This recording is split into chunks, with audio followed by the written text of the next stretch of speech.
All right, welcome everyone to lesson 2 in the narrative writing series. We're looking at section C of the CSEC English A exam paper 2, and in particular, we're looking at the exam format for 2018. So this is the new current exam format. All right, guys, so we're going to be examining a sample story, and we're going to examine this sample story because we want to have an idea of what is it we're looking for. What is it your story should include? What makes a story a great story? On that note, I need to mention that over the years, CSEC has published what is known as the best story for each year's sitting. And I think basically why they publish these stories is so that we can have an idea of what it is they're looking for the best story or for narrative writing. Additionally, we are going to also see what it is our own stories are missing and see where it is we keep going wrong, why it is we're not getting the marks that we think we deserve. So let's get into today's lesson. Now we're on the blog CSEC English Made Easy, and we're going to look at a sample story that was posted in 2014, May 3rd to be exact. And we're going to go through and we're going to read this story. Yes, we have quite a lot of content on the blog. So you can just go use this search button right here, type in what you're looking for, and find what you want. All right, so let's go. See if I can get this off. Right, fabulous. Now, some of you might be familiar with this story. Some of you might not be familiar with this story. And basically, the story was given, I think the writing prompt was a picture. I'm trying to remember. But if I'm wrong, I'll place it in the description in the bar below. All right, so let's begin. The graveyard was cold, dark, and dreary. One weary old oak tree leaned over the entrance gate, and broken, tattered headstones were scattered all around. I could hear the sound of the howling wind and the creak and groan of branches as they sway in the storm. The smell of fear and rotting leaves filled my nostrils, and I swallowed deeply, afraid that I would get sick. Guys, I don't mean to break, but I have to break. I want you to note from the beginning, what the writer did was to describe the atmosphere. And from the description of, not the atmosphere alone, the setting, sorry. And from the description of the setting, we are kind of prepared like, oh my gosh, this is going to be somewhat terrifying, somewhat scary. So from the description, we have an idea that this is going to be, scary. All right. As I walked towards my brother's grave, I heard another sound. It was slow, heavy footsteps. I turned. A tall, muscular man was walking towards me. His face was tough and covered in stubble to hide the scar which crisscrossed his jaw. Please note the description of the character that's provided. Off the bat, as a reader, we're like, okay, what's going on? Is he this menacing man about to kill our narrator? Continue. I don't think this is such a good idea, I shouted over the wind. It's too late to change your mind, the man replied in a loud, threatening voice. Either we dig him up now, or you spend the rest of your life wondering how he died. Okay, I mumbled, afraid to say anything more in case the lump in my throat would cause tears to run down my face. I could still remember the day those two army officers arrived at my home to tell me my brother was dead. Notice, guys, we're getting a little detail about what happened before, kind of like a mini flashback. Their cold, hard faces gave little away when I asked how he died. Killed in the course of duty was all they would say. Everything else was classified. They handed me a letter from my brother, saluted, then turned and left, the click-clack of their shoes on the pavement slowly dying away. I stood frozen to the spot, dazed, confused, and devastated. I finally opened the letter with trembling fingers, but only one line stared back at me. I'll always be your brother, Carl. What did he mean? How could he be with me ever again? Was he dead? Now I leaned heavily on the rusty shovel in my hand and started to dig, determined to uncover the truth. The scarred-faced man beside me began to dig at the other end, and soon my brother's coffin began to emerge from beneath the layer of sodden earth. Guys, notice we see the action rising. We're like, okay, what's going to happen? Faced with this moment of truth, I began to panic. What if I was wrong? I knew Carl hated the army. I knew he wanted out. His girlfriend Sarah hadn't turned up at the funeral, hadn't contacted her family in the 2 months since his death. But maybe she just needed some space. I looked down at the coffin as my hired helper tugged at the lid with the crowbar. This is the moment when you're like, okay, what's going to happen? With a loud snap, the lid flew back, revealing the frozen corpse inside. My whole body filled with relief. There was a dead man in the coffin, but it was not my brother. Wow. And so let's examine quickly what we're seeing here. Now, we spoke in the previous video about elements of narrative writing, or elements of a story, what it is we need to have a story to make a story, a great story.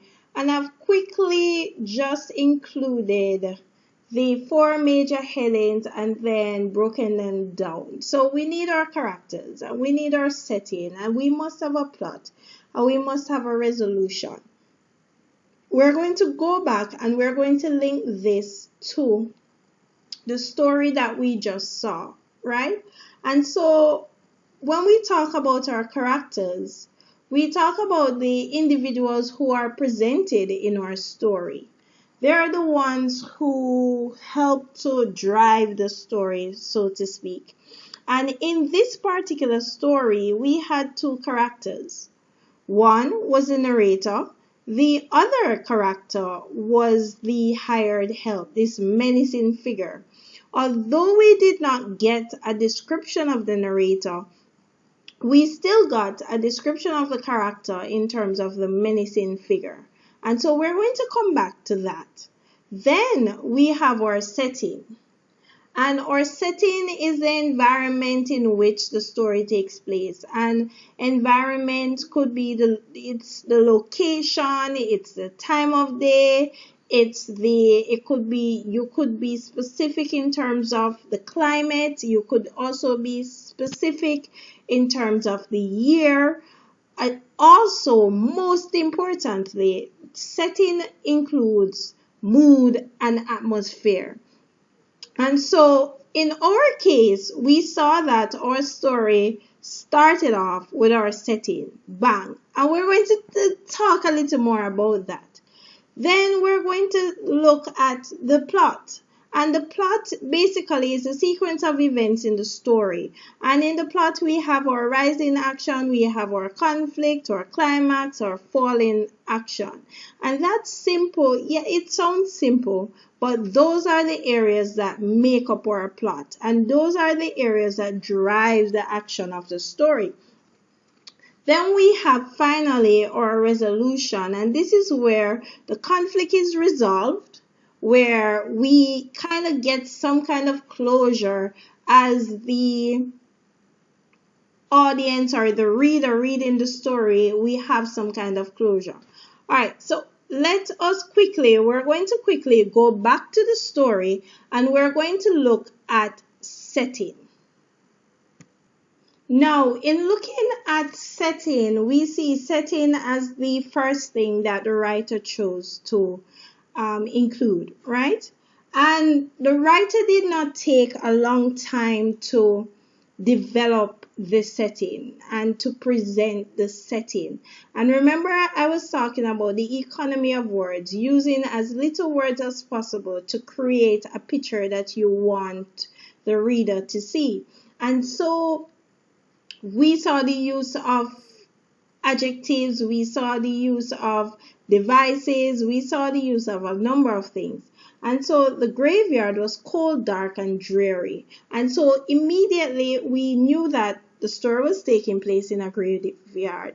We knew that it was night because it was dark, dreary, and cold.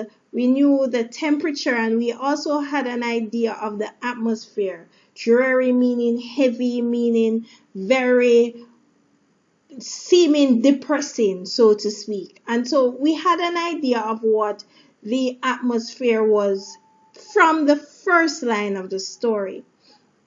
Then we got in every scary show or story, we have that big tree that almost looks like a monster in the picture. And that is what we have here, a very old oak tree. And I'm imagining a very huge branches, huge tree just looming at the entrance of the cemetery, and these broken, battered headstones scattered all over the place, somewhere that looks kind of desolate and lost. And I could hear the sound of the howling of the wind.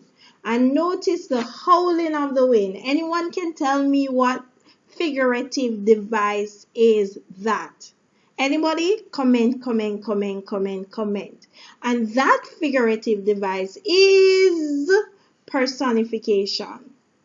And the groan of the branches and the sway in the storm. So we see the figurative devices coming. So it seems like the wind and the tree and everything is coming alive. It's this scary figure. And notice the use of playing on the senses with the smell of fear and rotten leaves. So the element of description still coming out. We could explain. So not only can we see in terms of the tree, in terms of the everything, the swaying, we can also smell. And so all the senses are being enveloped in this description and in the presentation of the setting. And so hopefully you have an idea of when the teacher says, well, you need to describe, and so narrative writing is a writing in which you allow your imagination to run wild. And you put on paper things that, if your story is dark and scary, those dark and scary things that go bump in the night. But remember, whatever you're describing should be linked to your conflict, should be linked to your plot. Nothing in your story should be presented by itself. Everything should interconnect to make a flowing story. And so after the writer talks about this setting, we see the characters walking into the cemetery, going towards the brother's grave, and we notice also the sound, and after that we get the description of the character. Tall, muscular man. Tall, muscular, rough face, stubbles. So not shave, scar. There's a scar. And I think the reason why the writer included a scar is because automatically we're going to associate that with somebody who is dangerous and possibly deadly. Remember previously also we talked about the use of dialogue, and we said that dialogue should be used to create something that or to provide information. Sorry guys, I am to provide information. So the idea is, look at this dialogue. The narrator says, I don't think this is such a good idea. And then the man says, it's too late to change your mind. You either dig him up or you wander. And so immediately, before we actually get in the meat of the matter, we get the idea that, okay, they're in the cemetery because he's going to dig up somebody so that he can have an idea of what is going on because he needs to know. So automatically, the dialogue provides us information about what is going to happen in the story. Now, let's get back to the elements and then we might come back to the story.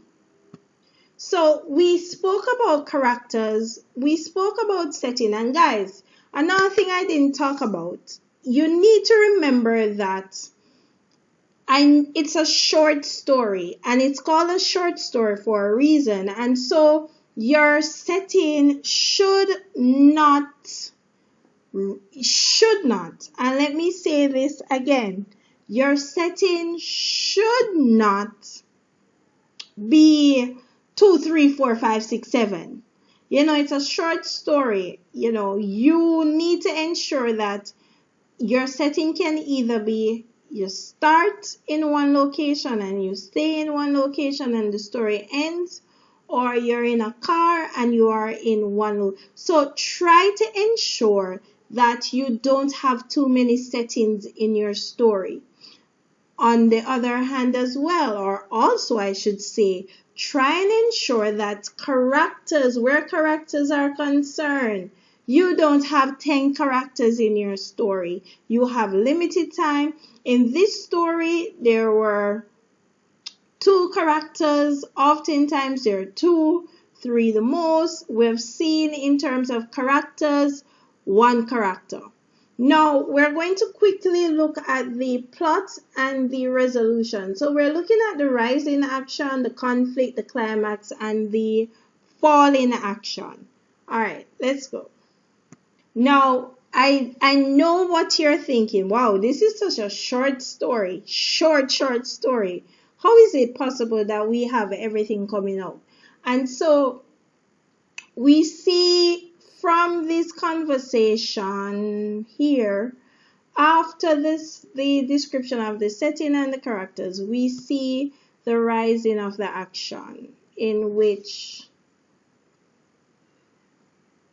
Alright, sorry, somebody commenting on a video while I'm editing. Yes. So, we see the presentation of the, where am I? Yes, sorry. Yes, we see the presentation of the plot. Now, my question to you is, what do you think is the conflict? 1. 2, at what point do we see the climax? So what is the conflict? What point? And I want you to comment below. What point do you see the climax? Additionally, and I am going to answer your responses below. Additionally, do you think the resolution was a good resolution? How would you have ended the story? What resolution would you have given to this story? Now, with that said, and I'm very excited, I want you now to Remember that I'm accepting your stories. Remember to like, to comment, to subscribe. Remember to click the notification bell. And remember to come back tomorrow for the next video in this series. We're going to try and respond to all of your comments. We're going to try and keep the discussion going. And go to the blog. The link will be below, and you're going to see a detailed post of all the narrative writing posts that are on the blog for you to click through and review as we go through section C of the paper. Have a great day, night, morning, whenever you see this. Bye.